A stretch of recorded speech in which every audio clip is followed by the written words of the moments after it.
Alright, so we're going to be graphing inequalities, and I want to read this from left to right, starting with x. I'm graphing this in terms of x, and the way this would read, this inequality right here, it would read as x is greater than 2. So I'm going to graph that where I'm going to figure out what I'm starting at. I'm starting at 2, so I'm going to circle 2 on this number line right here. I'm going to circle 2 and I'm going to shade in the direction that the inequality is telling me to go. It says x is greater than 2. So I would shade my inequality or my number line here to the right because that's where the numbers are greater than positive 2. They're bigger to the right. And when I'm reading this inequality and I look at this little inequality here, the way I know if it's greater than or less than, they used to compare this to Pac-Man. Pac-Man always goes after the bigger numbers. So if this is x and that's what he's going towards, I would say x is greater than positive 2.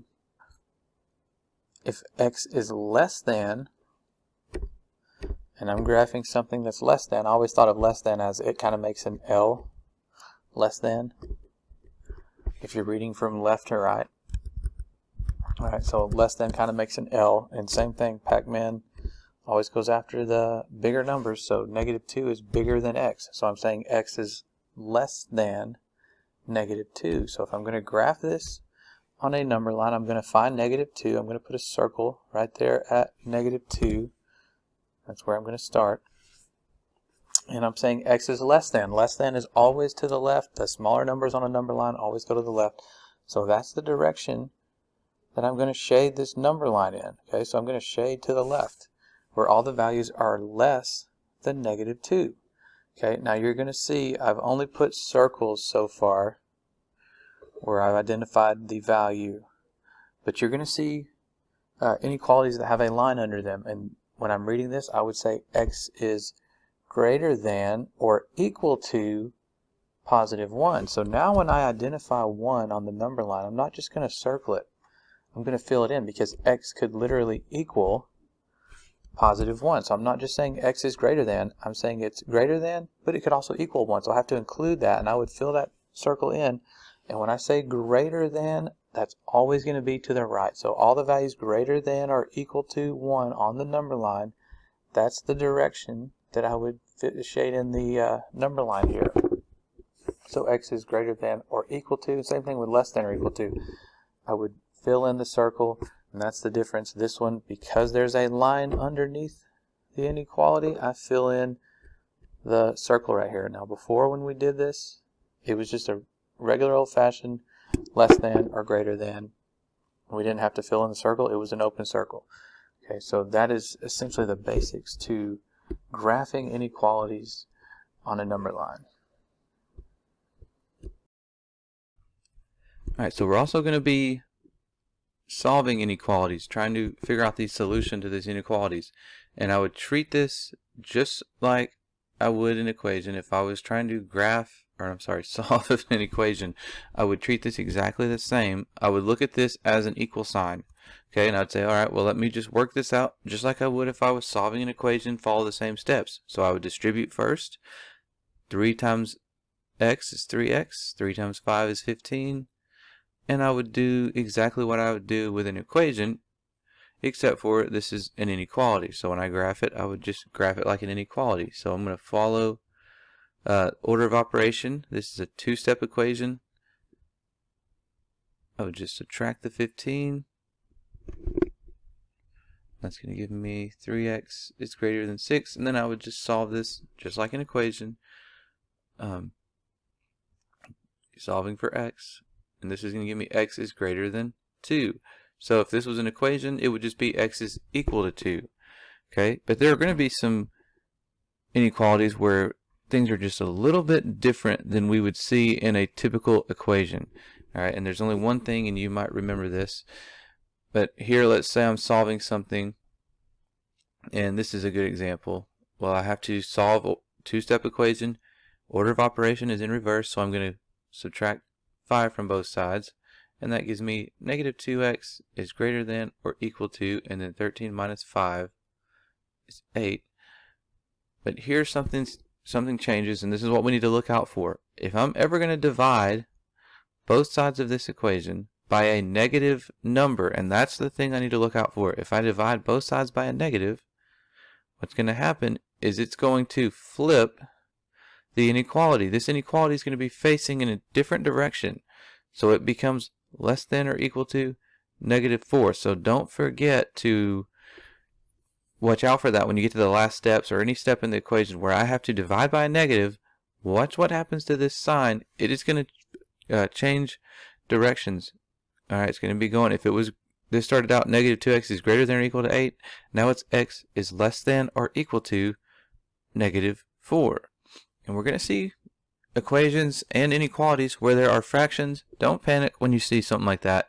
Just think about it in terms of when you see 3/4 besides x, just think, what does that mean?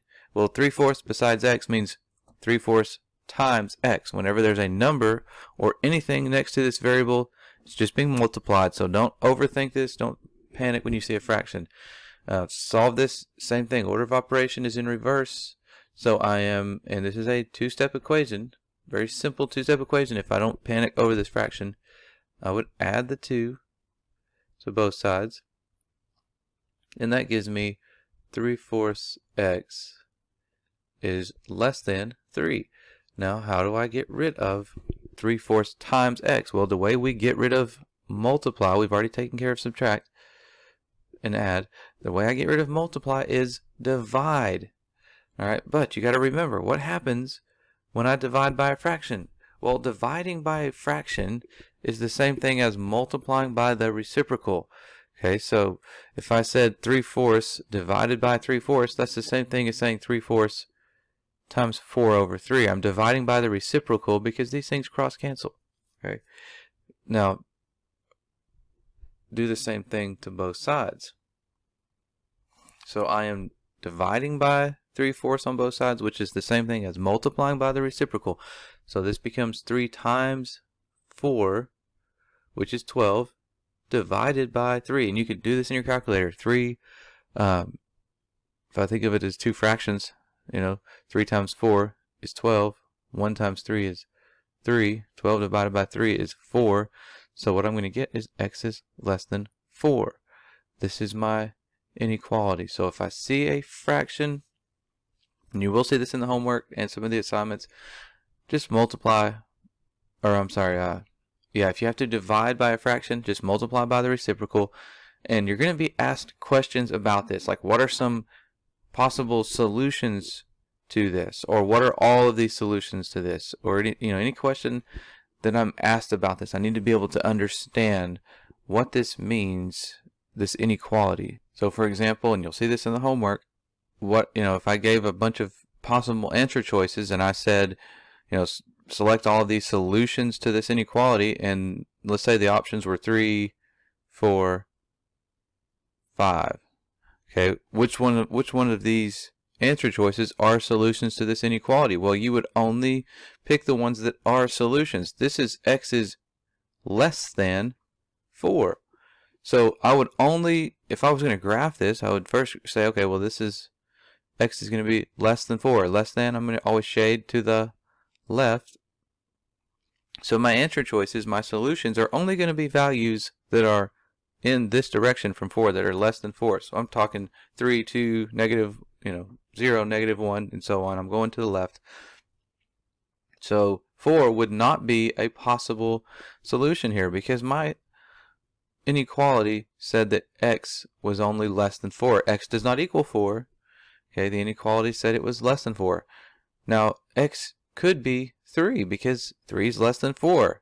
But when I'm looking at this answer choice here, 5 could not work because x does not go in this direction. X is only less than 4. So when I'm trying to select, these multiple select answers, like we'll see in the homework, what are these solutions to this? Select the possible solutions. Read that inequality in terms of x and understand what does that mean. If x is less than 4, my possible choices would only be, let's say I had 2 as a possible choice. Well, that would work because 2 is less than 4. It would not include positive 4 because x does not equal 4. Now you're going to be asked some questions about these in terms of what is the greatest possible value and what is the least possible value. All right, so if I had something like this and I was asked what is the least possible value for x, I'll go ahead and I would just graph this. X is greater than or equal to 5. And remember, if this is greater than or equal to, I would include 5 because it could be equal to 5. Now, what is the least possible value? So if I'm asking for the least possible value here, I am saying what is the smallest possible number that can be included in this set? Well, 5 is as low as this thing's going to go. It only goes to 5 and above. So I would say 5 is the least possible value here. So just think of this in terms of what exactly does it mean when I am graphing these inequalities. If it says what is the least, that just means what's the smallest amount. Now I could also give you an inequality. Let's say we had something like x is less than 4. And now I could also ask you what is the greatest possible value. And let's say we had some choices here, like 1, 2, 3, 4, and say this is multiple choice. And I'm asking you what is the greatest possible value for x? Well, you have to think about what x could be. Could x, in this example, could x equal 4? Is that a possible solution? Well, my answer choice is on a number line. If I'm graphing this on a number line, remember this is only a regular less than problem, so I've got 4 and anything less than 4 over here.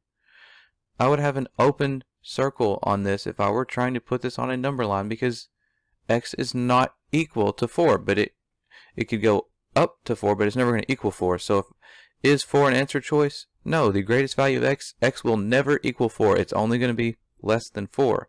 Now x could, and if I'm shading this, filling this in, less than always goes to the left. The greatest possible value out of these numbers could be 3 because 3 is included. All right. Now 2 is a possible solution and so is 1, but 3 is the greatest possible value. Out of these answer choices, 3 is the highest possible, and that's what this question is going to ask when you see the homework. What is the greatest possible value for x? Look for the biggest number that it could be, and if it's just a regular old less than right here, it did not have the line under it, it will not include 4 down here. Okay, so that's pretty much the basics to graphing inequalities. Solve them just like you would equations. I only flip the inequality if there is a divide by a negative. Okay, and that should be it with the, as far as graphing inequalities is going to go in this unit.